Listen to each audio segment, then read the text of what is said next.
আসসালামু আলাইকুম প্রিয় দর্শক, অন্য মঞ্চের আলাপচারিতায় আপনাদের সকলকে আমন্ত্রণ জানাচ্ছি।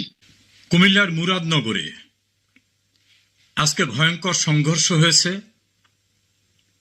ইউনূস সরকারের প্রভাবশালী উপদেষ্টা আসিফ মাহমুদ সজীব ভুঁইয়ার বাবার সমর্থকরা এবং তাদের প্রতিপক্ষ বিএনপি নেতা শাহ মোফাজ্জল হোসেন কায়কোবাদের সমর্থকদের মধ্যে। বিএনপির নেতৃবৃন্দের অভিযোগ, প্রশাসনকে নগ্নভাবে কাজে লাগিয়ে বিএনপির উপর হামলা করেছে আসিফ মাহমুদ সজীব ভুঁইয়ার সমর্থকরা, অর্থাৎ তার বাবার সমর্থকরা।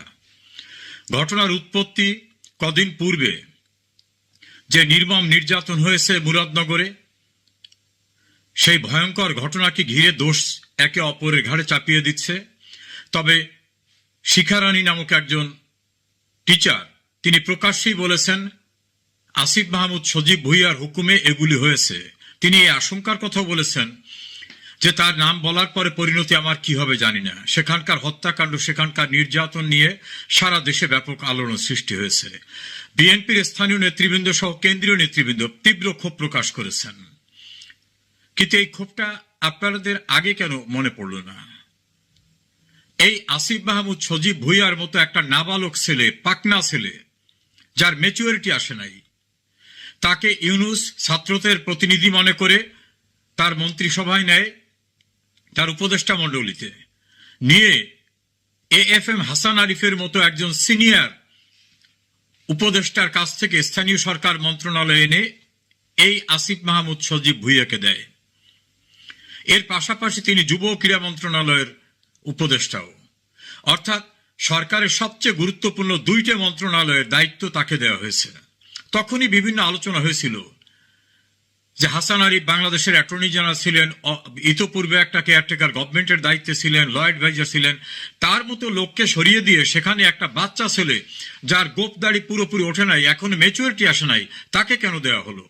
অনেক সমালোচক বলছিলেন যে স্থানীয় সরকার মন্ত্রণালয়ের অধীনে ইউনিয়ন পরিষদ, উপজেলা পরিষদ, পৌরসভা, জেলা পরিষদ, সিটি কর্পোরেশন সম্ভবত এই ছাত্ররা একসময় দল করবে, দল করতে গেলে স্থানীয় সরকার প্রতিষ্ঠানগুলিকে তারা কাজে লাগাবে, কারণ তাদের তো দলের লোক বাইরে থেকে কোথাও নেই।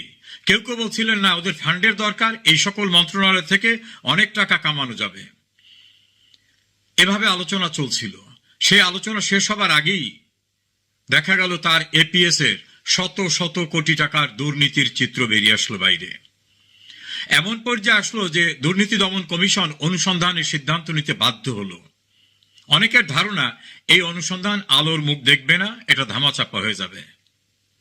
দ্বিতীয় দফা অভিযোগ আসলো, এই আসিফ মাহমুদ সজীব ভুঁইয়া ঢাকার 2 সিটি কর্পোরেশনে মেয়র নিয়োগকে কেন্দ্র করে কোটি কোটি টাকা আয় করছেন। একটা কর্পোরেশনের তো নিয়োজিত প্রশাসককে সরিয়ে দিয়ে তার মন মতো আর একজনকে দিলেন। কারো কারো মতো অভিযোগ, পূর্বে যিনি নিয়োগপ্রাপ্ত ছিলেন তিনি সৎ মানুষ হওয়ার কারণে তিনি অনেক কথা শুনছিলেন না, কারণ সিটি কর্পোরেশনের টেন্ডার, নিয়োগ সহ ব্যাপক বাণিজ্যের সুযোগ আছে। ঢাকা দক্ষিণে সাবেক মেয়র সাদেক হোসেন খোকার পুত্র ইশরাক হোসেন দাবি করলেন যে তিনি নির্বাচিত মেয়র, তিনি অফিসে কাজ করতে চান, তার সঙ্গে বিতণ্ডায় জড়ালেন।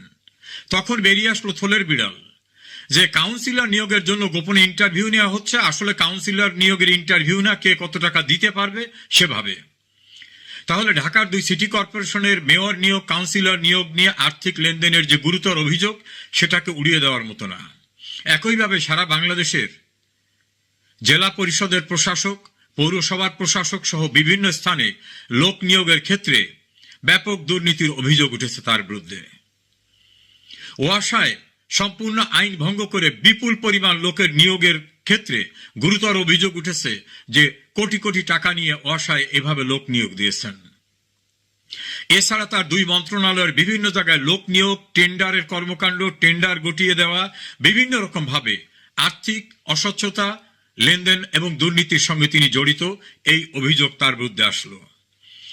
এয়ারপোর্টে তিনি গুলি ভর্তি অস্ত্রের ম্যাগজিন নিয়ে গেলেন, যেটা সম্পূর্ণরূপে অস্ত্র আইনের মামলা হতে পারে। সেই ঘটনায় ব্যাপক আলোচনা হলো। সবাই বললেন যে এরপর তো আর সে ক্ষমতায় থাকার কোনো অধিকার তার নেই। দেখা গেল কিছুই তার হলো না। ম্যাগজিনটি যিনি হাতে করে নিয়ে আসলেন তিনিও নিয়ে আসতে পারেন না, তিনিও বহন করেছেন অবৈধভাবে। শুধু এখানেই শেষ না, তিনি বাঙালি জাতির সবচেয়ে গর্বের এবং গৌরবের যা কিছু অর্জন, সব অর্জনের যে সূতিকাগার বঙ্গবন্ধু ভবন, সেই ভবন গুড়িয়ে দিতে তার অধীনস্থ ঢাকা সিটি কর্পোরেশনের বুলডোজার পাঠিয়েছিলেন। এবং তাদের বিদেশি যে প্রভু অনলাইনে যারা কাজ করে, তারা বিভিন্ন সময় বলেছে সব ব্যবস্থা প্রশাসন করছে।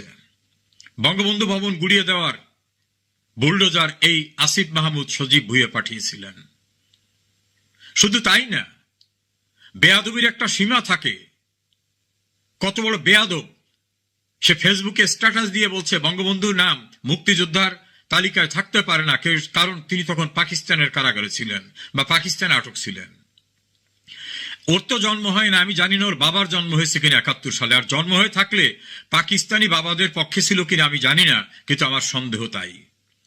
যদিও ফেসবুকে দেখছি তার বাবার দুর্নীতির কারণে চাকরি গেছে, অনৈতিকতায় জড়িত, চরিত্র নিয়ে বিভিন্ন কথা উঠেছে। বঙ্গবন্ধুকে নিয়ে ঔদ্ধত্যপূর্ণ স্ট্যাটাস দেওয়া, বঙ্গবন্ধু মুক্তিযোদ্ধার তালিকায় থাকবে কি থাকবে না ও বলে, বঙ্গবন্ধু ভবন গুড়িয়ে দিতে ও বুলডোজার পাঠায়। এত দুর্নীতি, এত অনিয়মের অভিযোগ।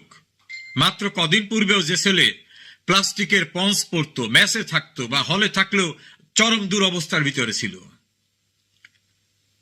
এই কৃতকর্মগুলির অর্থাৎ এই দুর্নীতি, এই দুঃসাহসিকতার কর্মের সময় বিএনপি একটা প্রতিবাদও করেন নাই। এখন যখন বিএনপির ঘাড়ের উপর পড়েছে, বিএনপি নেতা শাহ মোফাজ্জল হোসেন কায়কোবাদের সমর্থকদের অভিযোগ প্রশাসনকে ব্যবহার করে কুমিল্লার মুরাদনগরে নারকীয় তাণ্ডব চালিয়েছে আসিফ মাহমুদ সজীব ভুঁইয়ার এবং তার বাবার সমর্থকরা, তখন বিএনপির টনক নড়েছে। আসলে যারা দুর্নীতি, অনিয়ম, স্বেচ্ছাচারিতা, অবৈধ কর্মকাণ্ডের সঙ্গে জড়িত, তাদের বিষয়ে সোচ্চার হওয়া উচিত ছিল সবারই। এই সজীব ভুঁইয়ারা কি ক্ষমতা এসেছে বৈধভাবে? তারা যে ক্ষমতা দখল করেছে কোন আইনে? বাংলাদেশের সংবিধানে এই জাতীয় কোন সরকারের অস্তিত্বই নেই। ফলে এই সজীব ভুঁইয়াদের যারা প্রোটেকশন দিচ্ছেন, প্রোটোকল দিচ্ছেন, সেটা আর্মি, র্যাব, বিজিবি, পুলিশ যারাই করেন, আইনত আপনারা বেআইনি কাজ করছেন। কারণ যার কোনো বৈধতা নাই, যার কোনো আইনগত ভিত্তি নাই, তাকে আপনি কিভাবে প্রোটোকল দেন? অবৈধ ক্ষমতা দখলকারীদের প্রোটেকশন, প্রোটোকল দেওয়া, এটাও কিন্তু অবৈধ। ইতিহাস কিন্তু কাউকে ক্ষমা করে না। আর একজন, ওই আর এক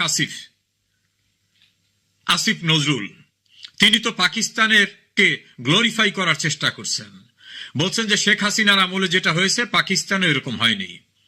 আমি জানি না আসিফ নজরুলের তখন বয়স কত, নাবালক ছিলেন নিশ্চয়ই। তিনি কেন এটা করতে গেলেন? একজন বিশ্লেষকের বক্তব্য দেখলাম আজ ইউটিউবে।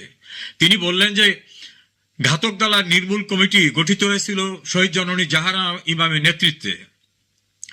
তখন যে গণ আদালত হয়েছিল, সেই আদালতে স্বাধীনতা বিরোধীদের যে বিচার হয়েছিল, সেই বিচার প্রক্রিয়ায় আসিফ নজরুল ছিলেন।